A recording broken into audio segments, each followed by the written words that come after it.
శ్రీ సచిదానంద సద్గురు సాయినాథ్ మహారాజ్ की జై। సాయి బంధువులరా, నా పేరు రజనీ కుమార్। మీకు తెలిసిందే ఈ యొక్క షిరిడి సాయిబాబా గ్లోబల్ మిషన్ని మనం స్థాపించుకోవడం జరిగింది। అయితే దీని యొక్క ప్రధానమైనటువంటి ఉద్దేశం బాబా యొక్క తత్వం అనేటువంటిది మానవాళికి ఏ విధంగా ఉపయోగపడుతుంది, ప్రపంచానికి ఏ విధంగా ఉపయోగపడుతుంది అనేటువంటి దాన్ని మనతో పంచుకోవడం అనేటువంటిది దీని యొక్క ప్రధానమైనటువంటి ఉద్దేశం। మనందరం ఇక్కడ గమనించినట్లయితే బాబా గారు ఒక మాట చెప్పేవాళ్ళు, నా దగ్గరకు వచ్చినటువంటి వారు ఎవరో ఒట్టి చేతులతో వెళ్ళరు అని చెప్పి। అలాగే ఈరోజు బాబా గారు తన మందిరాల్లో ఎక్కడికి వెళ్ళినా సరే ఈ విధంగానే ఒట్టి చేతులతో తన భక్తులను పంపించకుండా ఏదో ఒకటి వారికి ప్రసాదిస్తూ ఉన్నారు। కాబట్టి మనందరం కూడా ఆ సాయినాథుల వారికి రుణపడి ఉన్నాం। అయితే సద్గురు సాయిబాబా వెల్ఫేర్ ఫౌండేషన్ ఆధ్వర్యంలో మనం గతంలో అనేకమైనటువంటి పుస్తకాలను కూడా ముద్రించడం జరిగింది। సాయిబాబా కథల పుస్తకాలు, సాయిబాబా బొమ్మల కథల పుస్తకాలు, అలాగే వేదవీతం సాయి మార్గం, ఉపనిషత్ తత్వమే సాయితత్వం, ఈశావాస్యోపనిషత్ సాయితత్వం, ఇలాగ అనేక పుస్తకాలను ముద్రించడం జరిగింది। ఈ షిరిడి సాయి గ్లోబల్ మిషన్ ద్వారా మనం ఈ యొక్క సాయి సత్యధర్మ వైభవం అనేటువంటి కార్యక్రమాల్ని ప్రారంభించడం జరిగింది। ఏంటి సాయి సత్యధర్మ వైభవం అంటే, ఈరోజు బాబా వారు కొంగు బంగారంలాగా మన కోరికలను తీర్చడమే కాదు, మంచి నైతిక విలువల్ని పెంపొందించడం, బాబా కథలు చదివిన ప్రతి ఒక్కరు కూడా మానవతా విలువల్ని పెంపొందించుకోవడం। ఈరోజు వారి దగ్గర చదువుకున్నటువంటి ఉపాధ్యాయులు ఇంకా పనిచేసేవారు కొంతమంది ఉన్నారు। మరి వారిని చూసినట్లయితే వారు ఎంతో డెడికేషన్ తోటి, అంకిత భావంతో, ఆ బాబా గుళ్ళో ఎంత అంకిత భావంతో చేస్తారో అంత అంకిత భావంతో వాళ్ళ వృత్తులు కూడా నిర్వహిస్తున్నారు। అదే కాదు, మనకి ఇక్కడికి వచ్చి సేవ చేసేవాళ్ళు ఉన్నాం। ఈరోజు మనం మందిరాలు, మేము మొన్న మధ్యనే హనుమాన్ జంక్షన్ దగ్గర ఒక ఊరు వెళ్ళి చూసాం। మనం ఇక్కడ మన మందిరాన్ని నిర్మించుకునేటప్పుడు మనమే ఇటుకలు మోసాం, మనమే ఇసుక జల్లెడ పట్టుకున్నాం। అలాగే ఈరోజు కూడా ఇక్కడ క్లీనింగ్ మొత్తం కూడా మనమే చేసుకుంటూ ఉన్నాం। సాయి సేవ, మహిళా సేవా బృందం దీంట్లో ప్రధాన పాత్ర వహిస్తూ ఉంది।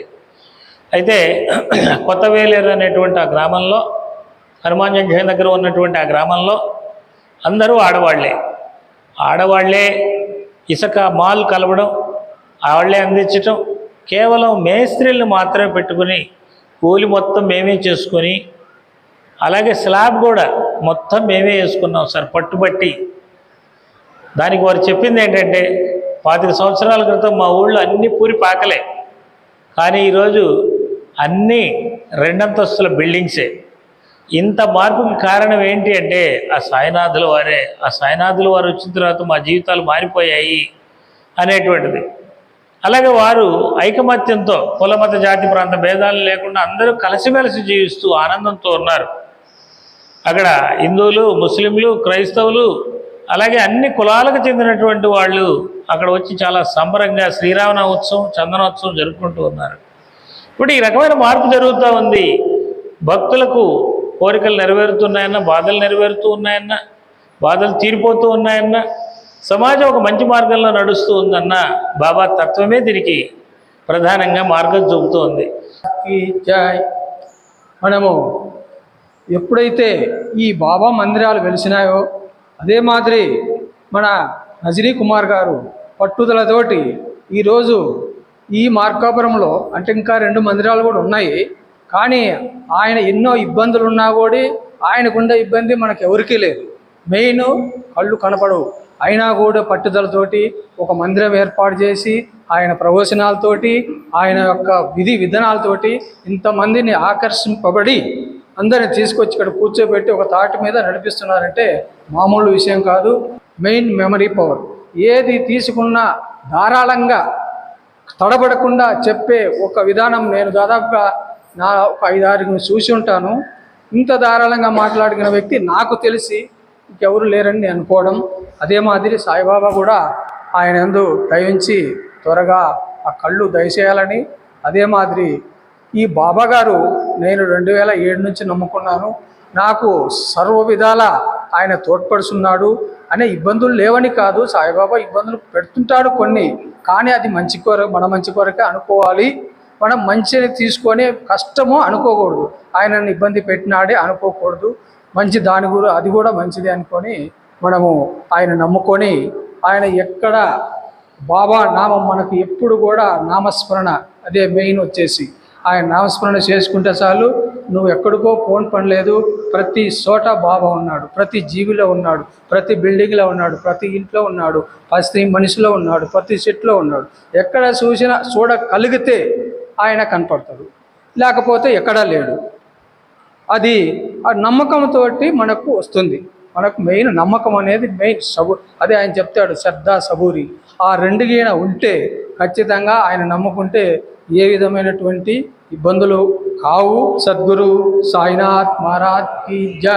ఇక్కడికి వచ్చిన సాయి భక్తులందరికీ నా యొక్క నమస్కారములు. నా పేరు గోదేశి శ్రీనివాసులు. నాకు తెలిసిన విషయాలు మీతో పంచుకుంటాను. ఇక్కడ ఒక సాయిబాబాకు ఒక గుడి ఏర్పరిచి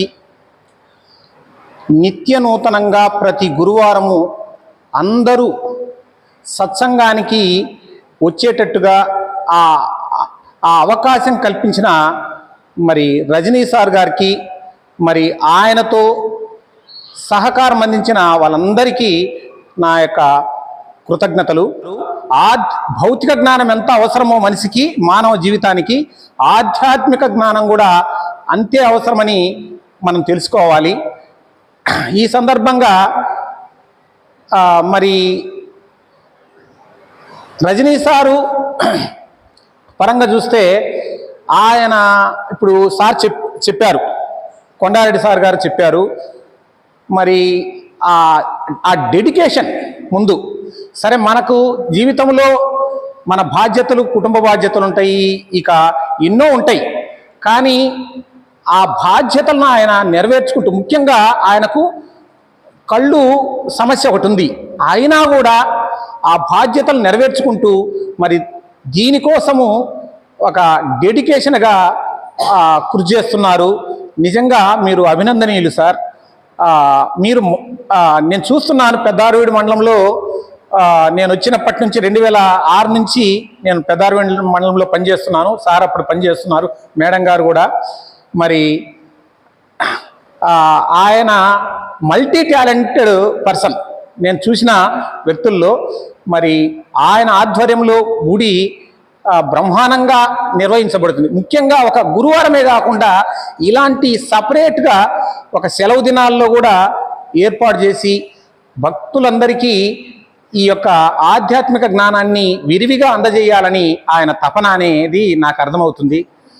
మరి ఈ విధంగా మీరు చేసినందుకు మీకు చాలా ధన్యవాదాలు సార్. మరి అదేవిధంగా సాయిబాబా గురించి నేను రోజు ప్రతి గురువారం రాలేకపోతున్నాను, కానీ రావాలని, నాకు ఆధ్యాత్మిక జ్ఞానాన్ని ఆర్జించాలనేది నాకు ఉంది. ఇప్పటి నుంచి నేను కూడా ఈ సమ్మర్లో ఖచ్చితంగా ప్రతి గురువారం రావడానికి ట్రై చేస్తాను నేను. ఎందుకంటే అది చాలా ముఖ్యమైనది, మనకు అందరికీ తెలుసు, కానీ సమయాన్ని వెచ్చించలేకపోతున్నాం మనం. అది అనేది తెలుసుకోవాలి ప్రతి ఒక్కళ్ళు. మరి ఇంకా ఈ గుడి, ఈ సాయిబాబా గారి గురించి ముఖ్యంగా మనకు కలియుగ దైవము వెంకటేశ్వర స్వామి అని చెప్పుకుంటుంటాం. వెంకటేశ్వర స్వామి తర్వాత మన భారతదేశంలో ఎక్కువగా భక్తులుండేది మన సాయిబాబా వారికి. గుడికి కూడా వెళ్తుంటారు జనరల్గా. షిరిడీలో ఆ గుడికి ఎక్కువ మంది భక్తులు సందర్శిస్తుంటారంట, ఏది తిరుపతి తర్వాత. అంటే ఈయన సహజమైన దేవుడు వెంకటేశ్వర స్వామి, కానీ ఈయన గురువుగా ఒక దేవుడిగా ఆయన ఎంతమంది భక్తులను ఆకర్షించారో చూడండి. ఆయనలో ఎంత దివ్యత్వము, ఎంత ఇది ఉందో మనము ఇవన్నీ తెలుసుకోవాలి. ఆ బుక్స్, చాలా బుక్స్ ఉన్నాయి, అవన్నీ చదివి ఆ సాహిత్యాన్ని ఉపయోగించుకొని మనం మరింత ముందుకు పోవాలనేది నాకు అనిపిస్తున్నది. కాబట్టి ఈ అవకాశం కల్పించిన పెద్దలకు నా యొక్క ధన్యవాదాలు తెలియజేసుకుంటూ ముగిస్తున్నాను.